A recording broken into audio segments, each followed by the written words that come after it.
پیارے سامعین، ہماری آج کی کہانی کا نام ہے یوکی اور پارنو گرائے. Dear listeners, our story today is called Yoki and Parno Gry.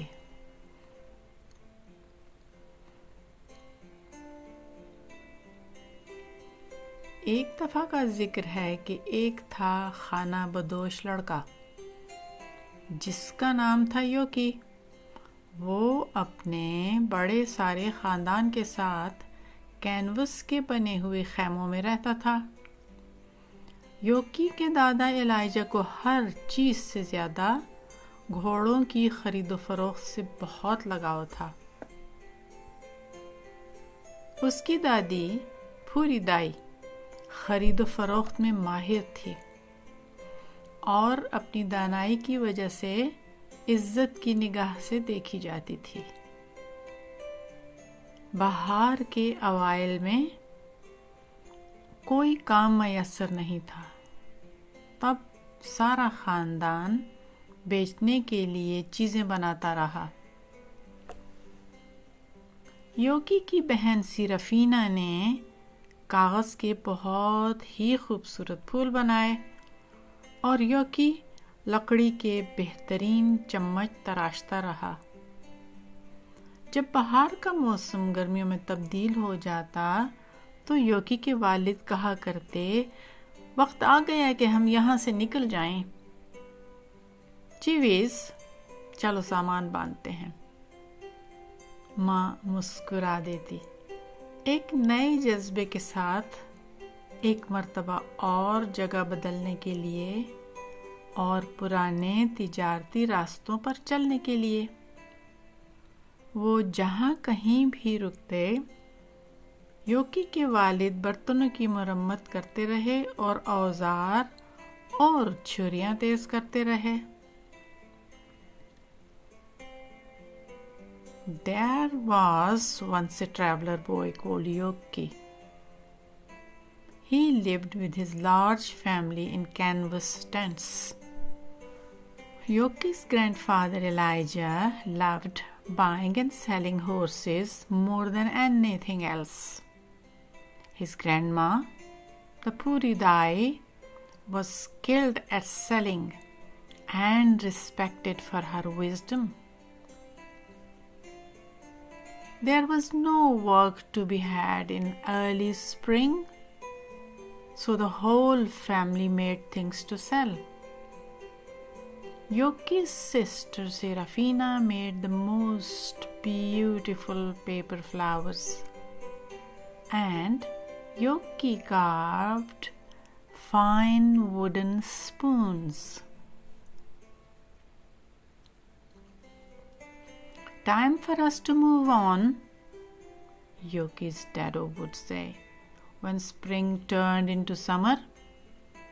Let's get packed up, Chavis. Mother would smile, excited to be moving again and following the old trading ways. Everywhere they stopped, Yoki's father mended pots and pans and sharpened tools and knives.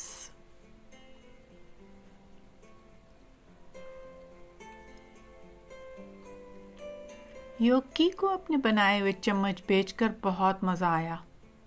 اس طرح سے اسے ہر قسم کے لوگوں سے بات چیت کرنے کا موقع ملا.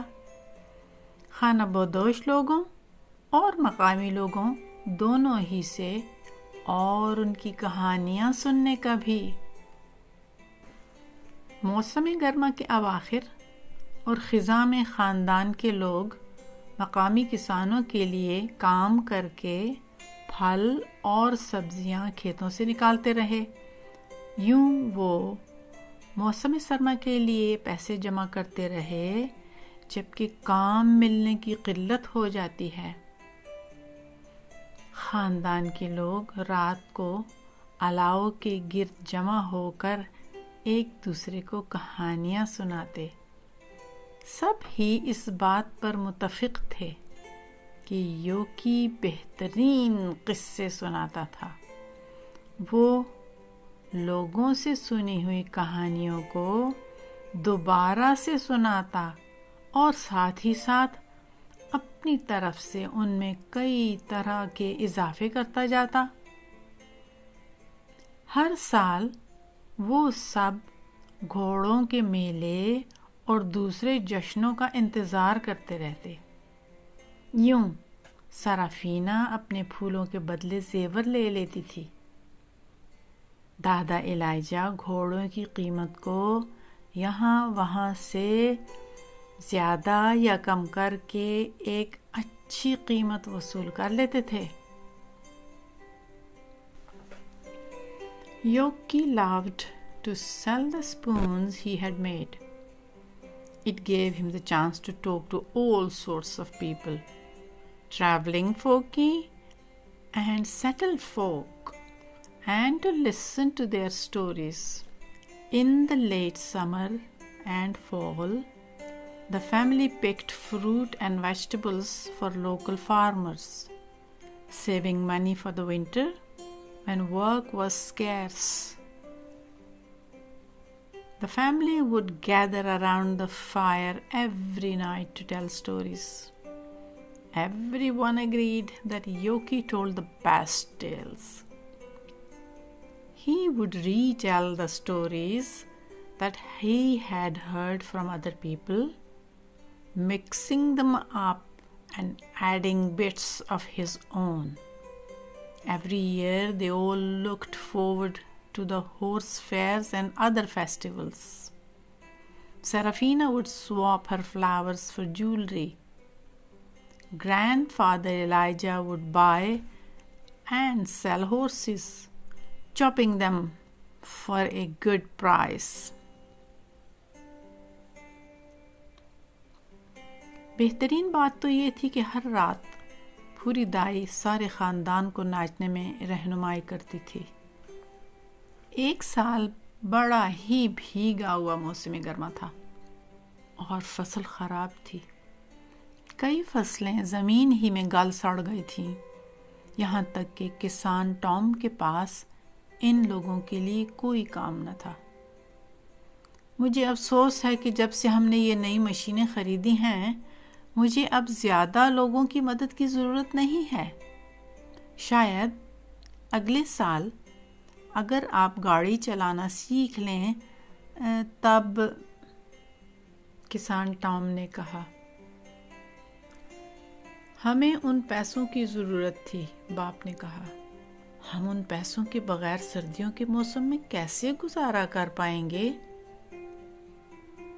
چلو اب یہاں سے چلتے ہیں، دادا نے تجویز پیش کی۔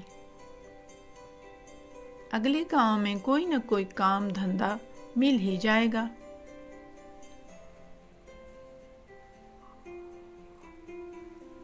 Best of all, the Puri Dai would lead them in the dancing each night. One year, the summer was wet and the harvest was poor. Many of the crops just rotted in the ground. Even Farmer Tom had no work for them. Sorry, but since we got these new machines, I don't need so many extra hands, he said. Perhaps next year, if you learn to drive. We needed that money, said father. How will we survive the winter without it? Let's move on, suggested grandfather. There will be some work or trade in the next town.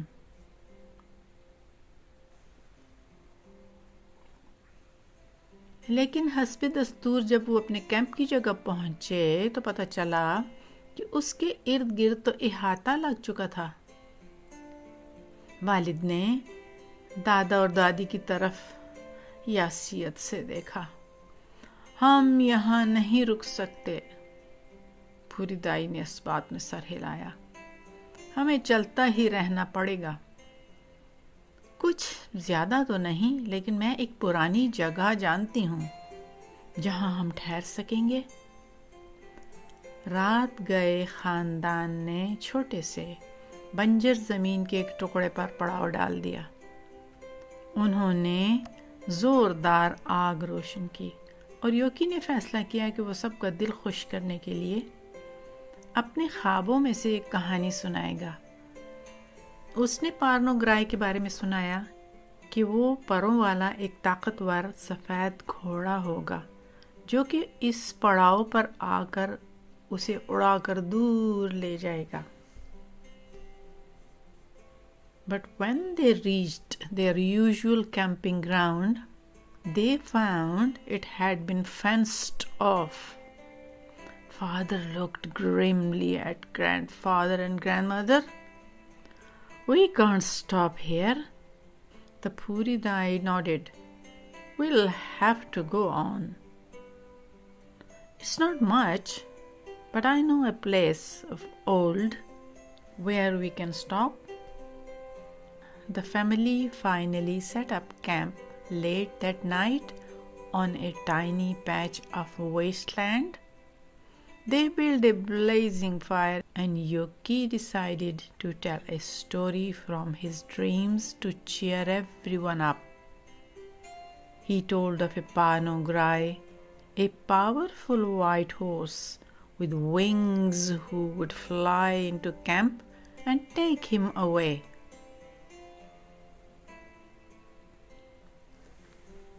جب میں پارنوگرائے کی پیٹھ پر ہوتا ہوں تب میں ان زمینوں پر بے تحاشا پھلوں کو درختوں پر لٹکتا ہوا دیکھتا ہوں. وہاں پر فصل کی کٹائی پر بہت سا کام کرنے کو ملتا ہے اور ہر کوئی پیٹ بھر کر کھاتا ہے. اپنے اپنے کمبل میں دبکے ہوئے بھی سب نے اپنی جلد پر سورج کی گرمی محسوس کی اور اپنی بھوک بھول گئے. بنجر زمین کا وہ ٹکڑا بالکل گندا اور خالی تھا، لیکن اس خاندان کے پاس جانے کی اور کوئی جگہ نہ تھی. کچھ وقت کے لیے تو یوکی کی کہانیاں شاندار پارنوگرائے کے بارے میں ان کو اپنی مصیبتیں بھلانے میں مدد کرتی رہیں، لیکن موسم سرما کے آنے پر ان کی زندگیاں مشکل سے مشکل تر ہوتی چلی گئیں اور یوں خوش رہنا مشکل ہو گیا تھا.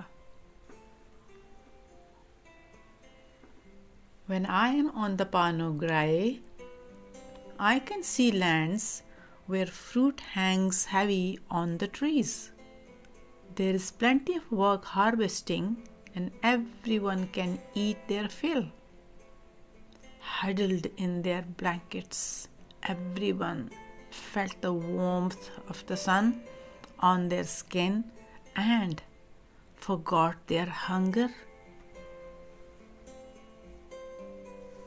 The patch of wasteland was bare and scruffy, but the family had nowhere else to go. For a while, Yoki's stories about the wonderful Parno Gry made them forget their troubles. But their lives got harder and harder as winter approached, and it was difficult to stay cheerful.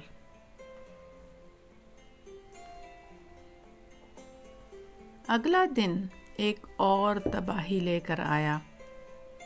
بیسی لنگڑا کر چل رہی ہے، Serafina پھولی ہوئی سانس کے ساتھ بولی.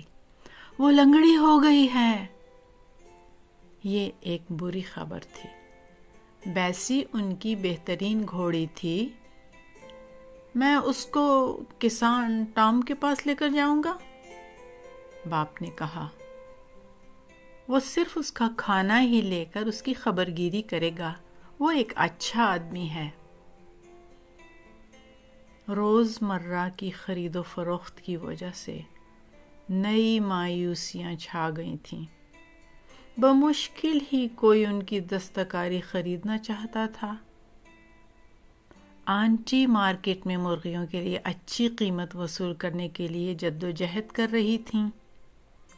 جوں ہی کسی نے ان کے ساتھ مول تول کرنے کی کوشش کی تو وہ چلائیں، یہ تو ان کی اصلی قیمت کا آدھا ہی ہے. لیکن وہ جانتی تھیں کہ کچھ نہ ہونے سے آدھا ہی بہتر ہے. دادا ایلیجا کو بوڑھی بکری، نینسی اور گاڑیاں بیچنی پڑیں. باپ کو گدھے کے بیچنے میں نقصان اٹھانا پڑا. اب ان کے پاس رہ گئے تھے ان کے خیمے، ان کے 2 کتے اور بیسی. بس وہ ایک مرتبہ ٹھیک ہو جائے. The next day brought another disaster. Bessie's limping. Serafina panted. She's gone lame. This was bad news. Bessie was their best horse. I'll take her to Farmer Tom, said father. He'll look after her for the price of her food. He is a good man. Every day of trading brought new disappointments. Hardly anyone wanted to buy their crafts. At the market, Auntie struggled to get a good price for the hens. That's only half what they are worth, she cried, as someone tried to bargain with her. But she knew half was better than nothing. Grandfather Elijah had to sell the old goat, Nancy, and the carts. Father got a bad deal on the donkey. I am so sorry, he said. All they would have left were their tents, their 2 dogs, and Bessie, once she was better. اگلی رات جب سارا خاندان اکٹھا ہوا تو یوکی کی سب سے چھوٹی چچیری بہن میری یوکی کے پیچھے پڑ گئی. ہمیں کہیں دور لے چلو، ہم سب کو پارنوگرائے کی ایک اور کہانی سنا دو. اس لڑکی نے درخواست کی. دادا ایلیجا کو غصہ آ گیا. تم ان کے دماغ میں ایک تصوراتی مستقبل کے خواب بھر رہے ہو. وہ چلائے. کوئی اچھی بات کرو. پوری دائی نے ان کو بیٹھ جانے کو کہا. میرے پیارو، کبھی کبھی ہمارے پاس ہمارے خواب ہی ہمارا سب کچھ ہوتے ہیں، انہوں نے کہا. وہ ہمیں تب تک حوصلہ دیتے رہتے ہیں جب تک کہ کوئی اور موقع نہیں مل جاتا. آج رات ہمارے پاس صرف یوکی کی کہانی ہی ہے، سو اس سے ہی اپنے آپ کو خوش کر لیتے ہیں.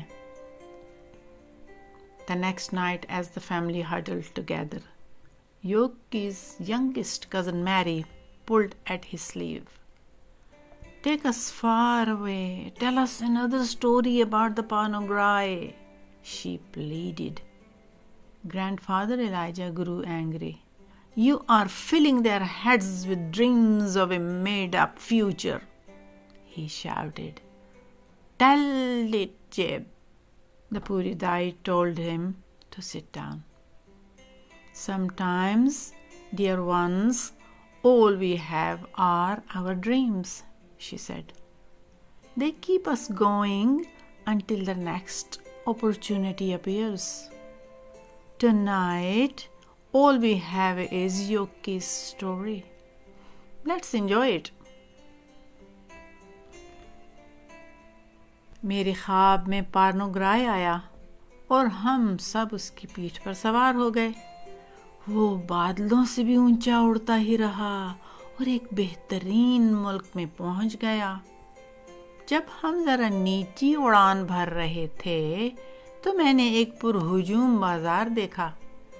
وہاں ہمارے جیسے لوگ ہاتھ سے بنا ہوا بڑا مضبوط فرنیچر بیچ رہے تھے اور ایک بڑا ہجوم ان کی اشیاء خرید رہا تھا. اس پر امید تصور کو ذہن میں لیے سب لوگوں کو اپنی تکلیفیں بھول گئیں اور وہ خوشی خوشی سو گئے. ایک چیخ نے خاندان کو جگا دیا. یوکی چلا رہا تھا، وہ آ گیا ہے، وہ پارنوگرائے ہے۔ سب کے سب باہر دوڑے۔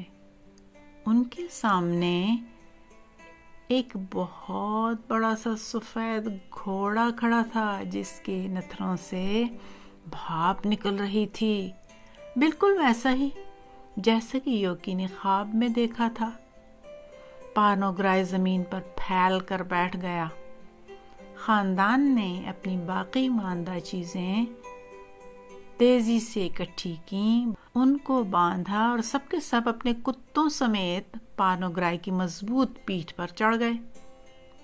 بالغ افراد ڈر رہے تھے لیکن بچے حیران تھے۔ ٹھنڈی اور اندھیری زمین ان کے نیچے سے غائب ہوتی چلی گئی۔ In my dream, the Parnograi came and we all climbed on its back. It soared beyond the clouds to a fine land.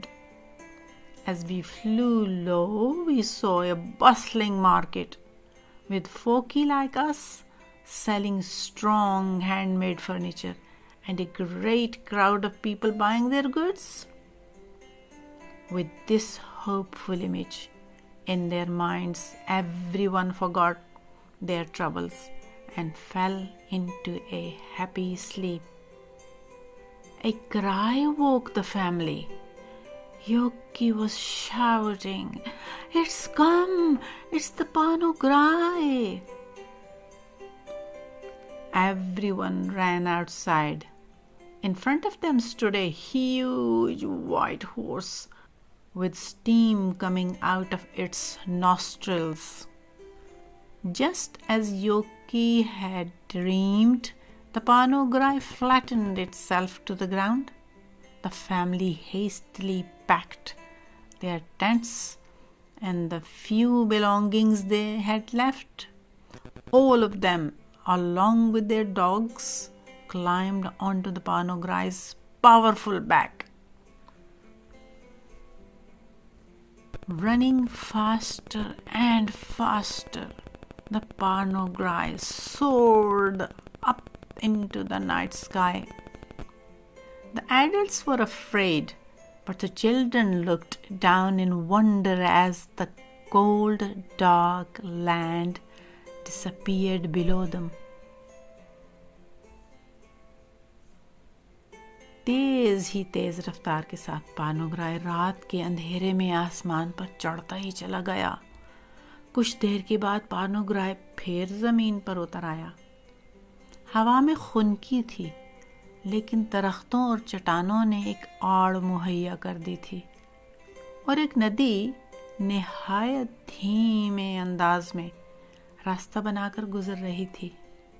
کچھ گرے ہوئے درختوں نے اس بات کا تعین کر دیا تھا کہ ان کے جلانے کے لیے کافی ایندھن موجود تھا۔ باقی بچی ہوئی لکڑی سے فرنیچر بھی بنایا جا سکتا تھا۔ چلو اب خیموں کو کھڑا کرتے ہیں، یوکی کے باپ نے کہا۔ چیویز یہاں وہاں نگاہ دوڑاؤ، دادا نے پکارا، اور دیکھو کہ یہ زمین ہمیں اور کیا کیا مہیا کر سکتی ہے۔ دیکھو دیکھو، جین ٹینا کو ایک غیر آباد باغ مل گیا کہ جس میں بڑے بڑے درختوں پر ابھی بھی سیب لگے ہوئے تھے۔ یہاں دیکھو، ایبسولوم نے باریک بھربھری مٹی کی کھدائی کی تو اسے چھپے ہوئے خزانے مل گئے، بہت سے آلو۔ After a while, Parnograi landed again. The air was cold, but trees and rocks provided shelter, and a stream ran gently through a clearing. Some large fallen trees meant there would be plenty of firewood. There would be enough left over to make furniture too. Let's get the tents up, said Yoki's father. Chavis, take a look around, grandfather called. See what else this land can provide. Look, look, Tina had come across a wild garden with apples still hanging on the overgrown trees. Over here, Absalom had dug into the fine, crumbly soil to find it full of buried treasure, potatoes. اس شام انہوں نے آگ جلائی اور خوشی سے ناچے. کافی لمبے عرصے کے بعد انہوں نے پہلا مزیدار سا کھانا بنایا اور اس کی لذیذ خوشبو ہوا میں پھیل گئی. پارنوگرائے یوکی کے پاس آیا. اس کے جانے کا وقت تھا. ہم سب تمہارا شکریہ کیسے ادا کریں؟ یوکی نے کہا. اس نے جانور کو پیار کیا. تم نے ہمیں ایک نیا اور ولولہ انگیز مستقبل دکھایا ہے. یوکی نے آخری بار خدا حافظ کہتے ہوئے سرگوشی کی. پھر ان سب نے اسے خدا حافظ کہا اور پارنوگرائے اڑا اور اڑتا ہوا نگاہوں سے اوجھل ہو گیا. آج بھی یوکی کے خاندان کی کئی نسلوں کے لوگ اس بات پر یقین رکھتے ہیں کہ جہاں تک ممکن ہو بچوں کے تصورات کی قدر کرنی چاہیے، اور پارنوگرائے ان کو نئے خیالات اور امکانات کے لیے متاثر کرتا رہے گا، یہاں تک کہ بالکل اس وقت ان تاریک لمحات میں بھی جب کہ وہ بری طرح سے اس کے ضرورت مند ہوں. That evening they lit a fire and danced for joy. They cooked the first good meal in a long time, and the delicious scent filled the air. The Parno Gry came over to Yoki. It was time for it to go. We cannot thank you enough, Yoki said. He stroked the animal. You have shown us a new and exciting future. Yoki whispered a final farewell. Then they all waved goodbye as the Parno Gry rose up and out of sight. To this day, generations of Yoki's family believe that as long as they value children's imaginations, the Parno Gry will inspire them with new ideas and possibilities, even in their darkest hours, just when they need them most. پیارے سامعین، کہانی یہاں ختم ہوتی ہے. ہم آپ کو خدا حافظ کہتے ہیں. Dear listeners, the story ends here. Goodbye for now.